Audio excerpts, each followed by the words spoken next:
After the end of World War II, the world was split into two, East and West. This marked the beginning of the era called the Cold War.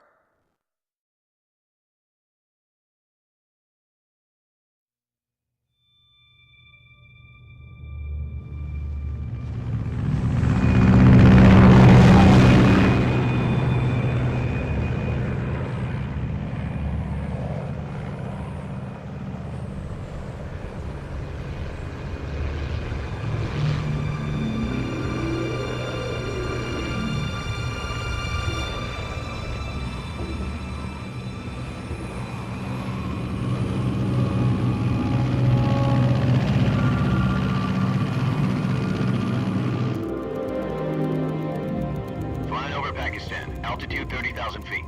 Approaching Soviet airspace.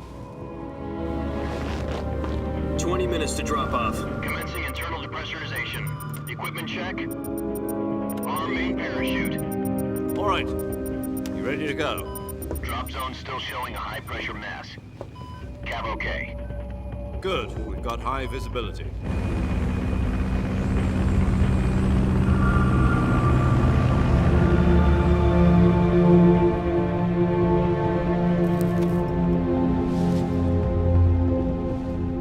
Cigar.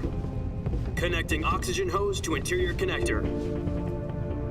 Put on your mask.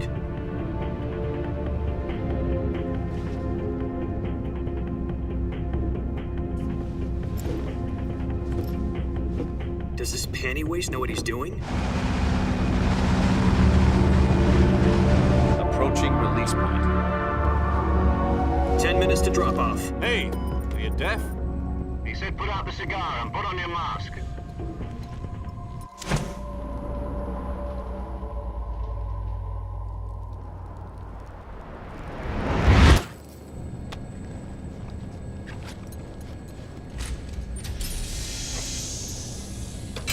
Depressurization complete. Checking oxygen supply. 6 minutes to drop off. Opening rear hatch.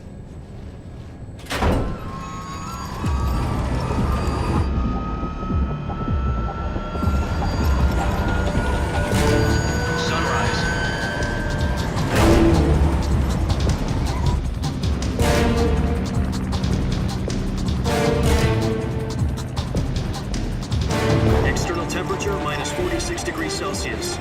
2 minutes to drop off. Stand up. You'll be falling at 130 miles per hour. Try not to get frostbite from the wind chill. 1 minute to drop off. Move to the rear. Activate bailout model. This is one for the history books. The world's first halo jump. 10 seconds to drop off. Stand by. Status okay, all green. Prepare for drop-off. Countdown. 5, 4, 3, 2, 1. Spread your wings And fly. God be with you.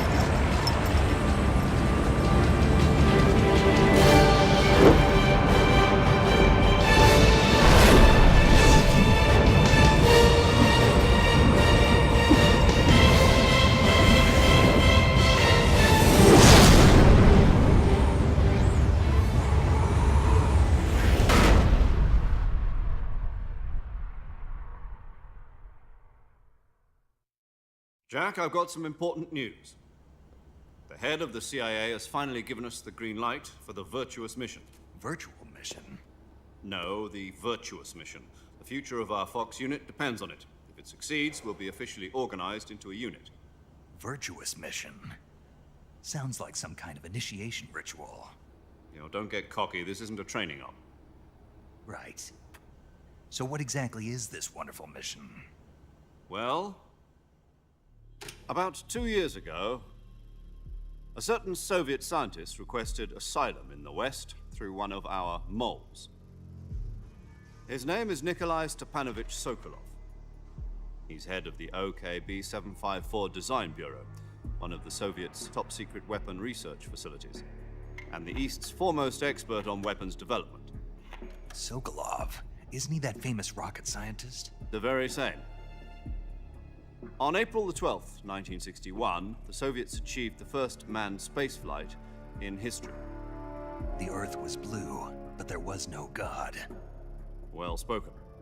The rocket that carried Yuri Gagarin to orbit was the A-1, known as the Vostok rocket. Sokolov is said to be the man most responsible for the multi-engine cluster used in that rocket. After Gagarin's flight, Sokolov left rocket development to become the head of the newly established Design Bureau. From a lowly technician to head of a design bureau, that's quite a success story, so why do you want to defect? It seems he'd become afraid of his own creations. Afraid? Call it a crisis of conscience. And for that, he left his country and his family behind and went over the fence? Not exactly. One of his conditions was that his family was also to be taken safely to the west. We used a mole to get the family out first and succeeded in sneaking Sokolov over the Berlin Wall shortly afterwards. I was the one who conducted the operation. The security on the eastern side was still full of holes back then. Then what?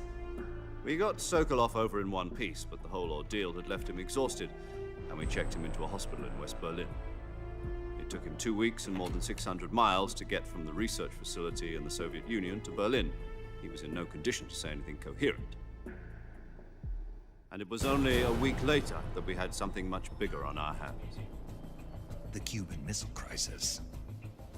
October the 16th, 1962, President Kennedy received word that the Soviets were in the process of deploying intermediate-range ballistic missiles in Cuba.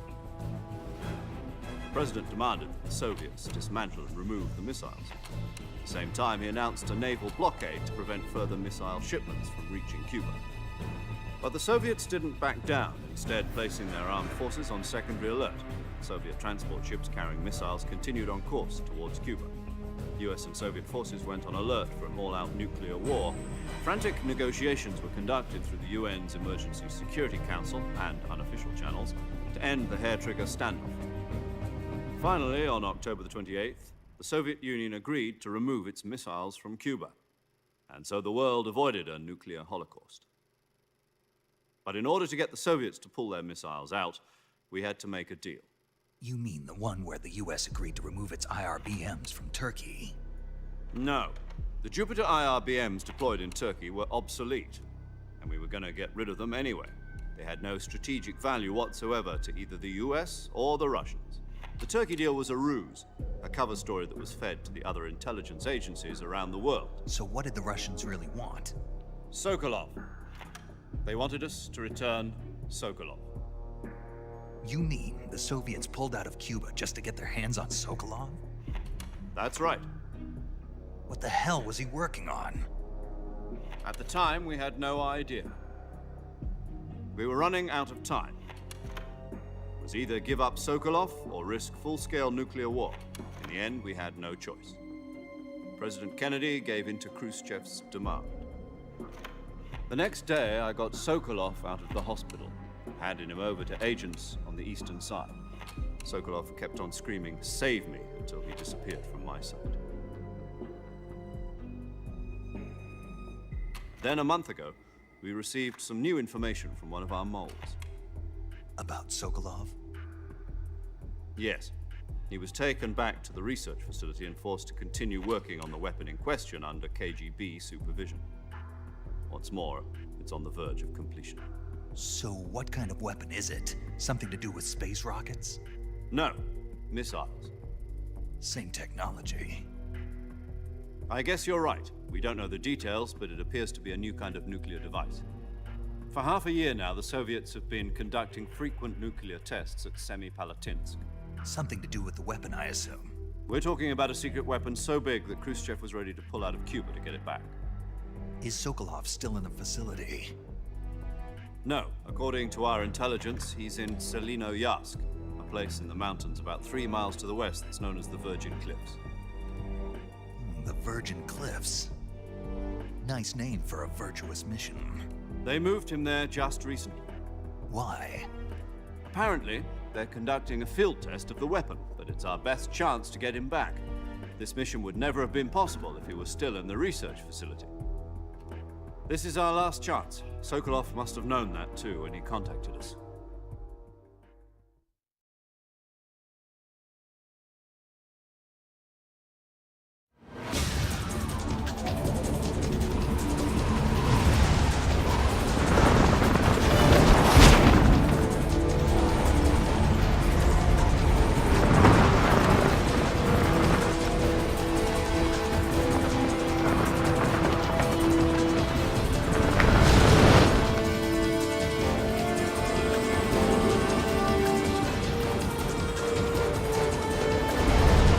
Listen up, Jack. Your mission is to infiltrate Selino-Yask in the Soviet mountains, ensure the safety of Sokolov, and bring him back to the West.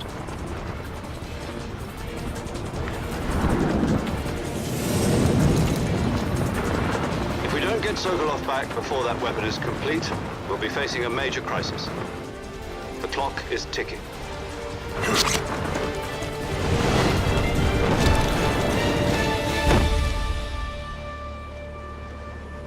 Once we've confirmed the rescue of Sokolov, stand by at the recovery point. A recovery balloon will be dropped at that point. Helium will be pumped into the balloon to inflate it. The process takes about 20 minutes. Once it's complete, the gunship's arm will latch onto the balloon and pull it up. The Fulton surface-to-air recovery system. I'm familiar with the theory. Take it easy. It's been combat-proven.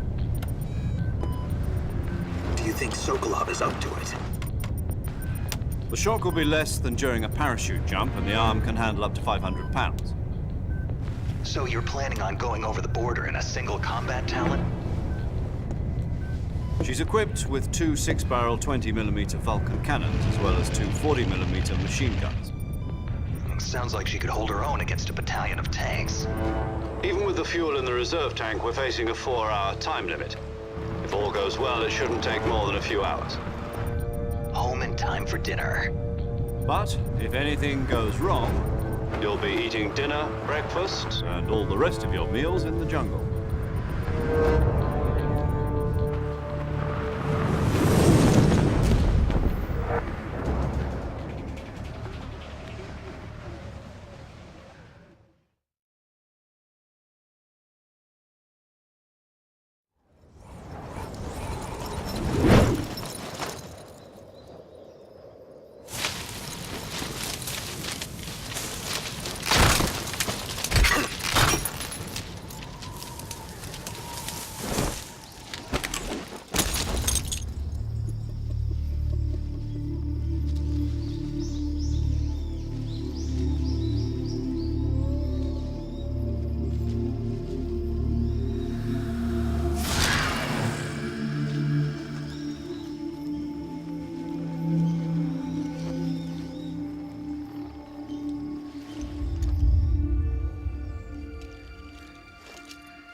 Do you copy? You're already in enemy territory, and somebody might be listening in. From here on out, we'll be using code names to refer to each other. Your code name for this mission will be Naked Snake. I'll be referring to you as Snake from now on. You're not to mention your real name. Snake? What, you don't like snakes? What do you mean? You've eaten one before, haven't you? In survival training. I'm glad to hear that. I don't know if I'd ever order one in a restaurant, but... Be careful, you might not have a choice. What about you, Major? What should I call you? Let's see. I'll be Tom. Call me Major Tom. This will be a sneaking mission. You must not be seen by the enemy. You must leave no trace of your presence. Is that clear? This kind of infiltration is the Fox unit's speciality. In other words, weapons and equipment are procured on site. That goes for food as well. You're completely naked, just as your name implies. Great. Now I see why you asked me if I like snakes. I suppose calling me Snake was your idea of a joke, too. No. There's a good reason for that. I'll tell you later when the time is right. Gotcha. Getting back to the subject, how exactly am I supposed to feed myself? You've been issued a knife and a tranquilizer gun. Use them to hunt for food. You'll also find some medical supplies in your backpack. Yeah, about the backpack. I lost it in a tree on the way down. I see. Well, you'd better go back and get it then. You know where it is? No problem. I can see it from here. It's stuck on a branch. To climb a tree, stand in front of a tree that's covered in ivy and press the action button. I'll be monitoring your progress over the radio. We can't risk violating Soviet airspace, but I'll be in the gunship. My frequency is 140.85. I'll give you a call if I need to talk to you. If you need to talk to me, use the send function. Okay, Snake, go get your backpack.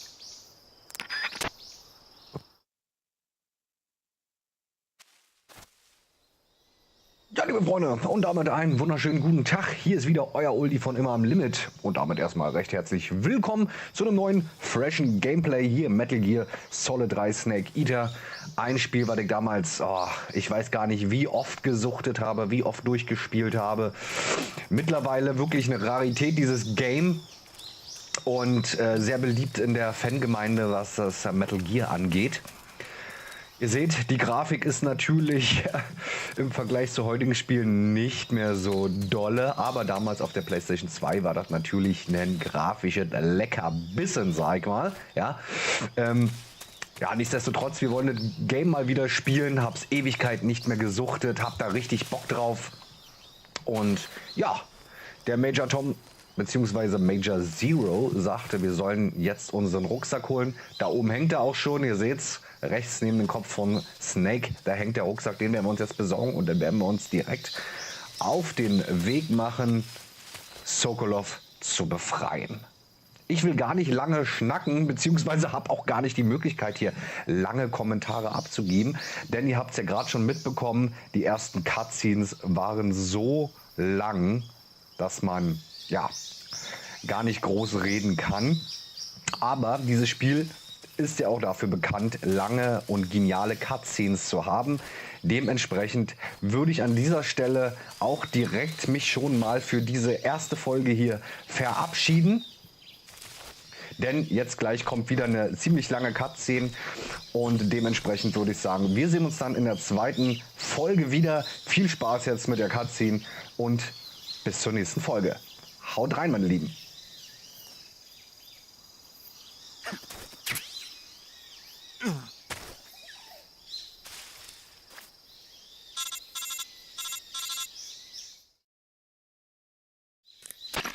I see you've retrieved your backpack, Snake.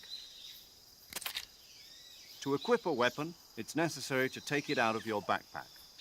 In the survival viewer, choose Weapon from the backpack. Your available weapons will be displayed in a window in the upper left.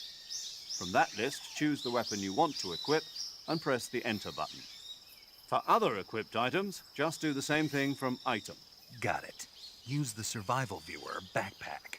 Yep, that's right. Survival is fundamental to this mission. After you've been out in the field for a while, your stamina will start to drop. If your stamina gets too low, it'll affect your performance. You won't be able to shoot accurately, for example, and your wounds won't heal as smoothly.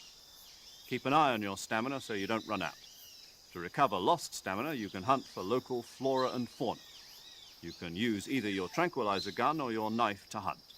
My only weapon is a Mark 22 Hush Puppy tranquilizer gun? That's right. It's been fitted with its own suppressor. However, the suppressor will deteriorate every time you fire. Once its durability reaches 0, the noise suppression effect will be gone. So don't get too trigger happy with it. The suppressor's durability is shown in the icon. Any weapons and equipment beyond what you're carrying now, you'll have to find as you go. I have to find my own weapons and equipment? Whose crazy idea was this anyway? Solo covert actions are standard Fox operating procedure. You can't leave any traces of your presence. No weapons, equipment, footprints, sweat, or bodily waste. The same goes for bullets and cartridges, too. Your presence in enemy territory is already a violation of international conventions of warfare. There aren't supposed to be any American soldiers in Russia. It could spark an international incident. You can't let anyone see you. You can't let the enemy know you're there. This is a stealth mission. You're a ghost, Snake, in every sense of the word. And there'll be no rescue if you're captured. The military and US government will deny any involvement in the affair. Then I'll just have to take care of myself, huh? I'm afraid so. You've been given a fake death pill for that purpose. SAS guidelines stipulate that soldiers on covert ops like this one be issued a potassium cyanide capsule. Tape it to your body so you can take it when you need to. How generous of you. Use it if you're taken prisoner by the enemy. It'll send you into a state of false death for a short time. Fooling them into thinking that I'm really dead. So, how do I come back to life? Just take the revival pill. You mean that thing they put in my tooth before the mission? That's the one. But be careful. If you remain in a state of false death for too long, nothing will be able to bring you back. Remember that. I'll keep it in mind. You said this was a solo mission, right? Right. I guess that means I can't count on any reinforcements. Correct. The mission rests entirely in your hands. A real one-man army. Relax. There's a support team ready to back you up over the radio. Who? I'll introduce them to you. This time, survival is of utmost importance. The first member of the support team will be in charge of monitoring your physical condition, acting as a medic, so to speak, as well as recording your mission data. She's a member of Fox as well, and she's here on the gunship with me. She? Hello, Snake. I'm paramedic. Nice to meet you. Paramedic. As in a medic who comes in by parachute. Aren't you going to tell me your real name? Are you going to tell me yours, Mr. Snake? My name, huh? It's John Doe. And they call you Jack for short. You're a regular Captain Nemo. A name means nothing on the battlefield. After a week, no one has a name. What's your name? Jane Doe. Very funny. I wasn't joking, but I'll tell you my name only if you manage to make it back alive. My frequency is 145.73. She's also in charge of recording your mission data. Whenever you want to save, send a message over the reserved save frequency, 140.96. So saving lets me record my mission data. That's right. It also records the state of your health. Good to know. There's one more person I want to introduce you to, Snake. Huh? Speaking of snakes, you remember the boss, don't you? A legendary soldier and your mentor. Actually, it was the boss that got the DCI's authorization in the first place. She's going to be serving as Fox's mission advisor. The boss is? She also helped me plan this mission. She and I were at SAS together. Jack, is that you? How many years has it been? Boss? That's right. It's me. Oh. Talk to me. Let me hear your voice. It's been 5 years, 72 days, and 18 hours. You've lost weight. You can tell just by the sound of my voice. Of course I can. I know all about you. Really? Well, I don't know anything about you. What's that supposed to mean? Why'd you disappear on me all of a sudden? I was on a top-secret mission. You didn't need me anymore. But there were still so many things I wanted you to teach me. No, I taught you everything you needed to know about fighting techniques. I taught you all I could. The rest you needed to learn on your own. Techniques, sure. But what about how to think like a soldier? How to think like a soldier? I can't teach you that. A soldier needs to be strong in spirit, body, and technique. And the only thing you can learn from someone else is technique. In fact, technique doesn't even matter. What's most important is spirit. Spirit and body are like two sides of a single coin. They're the same thing. I can't teach you how to think. You'll just have to figure it out for yourself. Listen to me, Jack. Just because soldiers are on the same side right now doesn't mean they always will be. Having personal feelings about your comrades is one of the worst sins you can commit. Politics determine who you face on the battlefield. And politics are a living thing. They change along with the times. Yesterday's good might be tomorrow's evil. Is that why you abandoned me? No, it had nothing to do with you. I already told you, Jack. I was on a top-secret mission. A soldier has to follow whatever orders he's given. It's not his place to question why. But you're looking for a reason to fight. You're a natural-born fighter, but you're not quite a soldier. A soldier is a political tool, nothing more. That's doubly true if he's a career soldier. Right and wrong have no place in his mission. He has no enemies and no friends. Only the mission.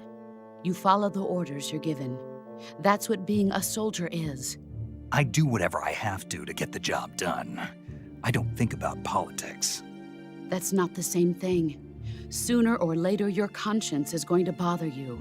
In the end, you have to choose whether you're going to live as a soldier or just another man with a gun.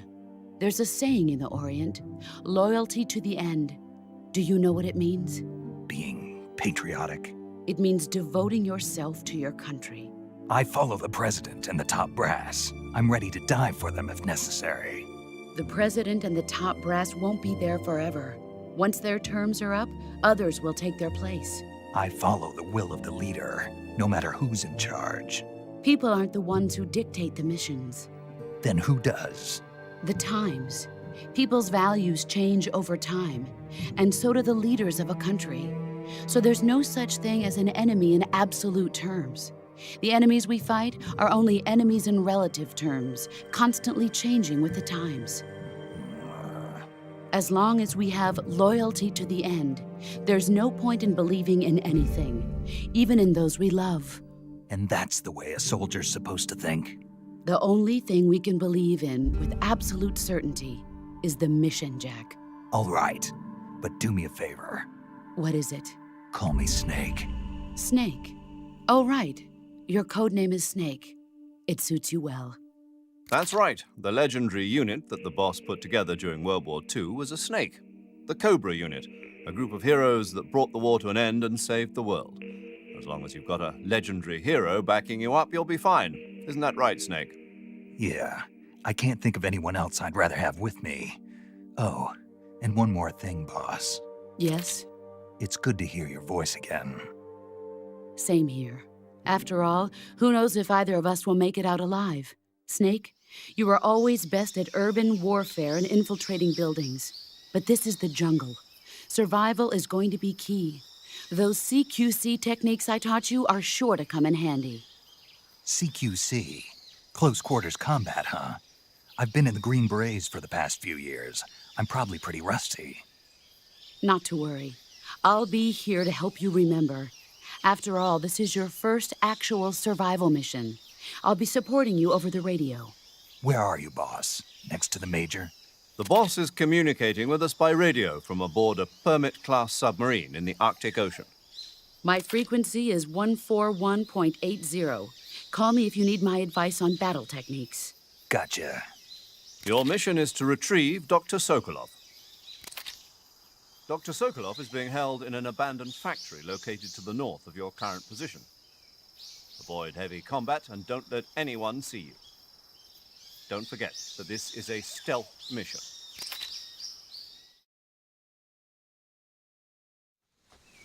Snake, try to remember some of the basics of CQC.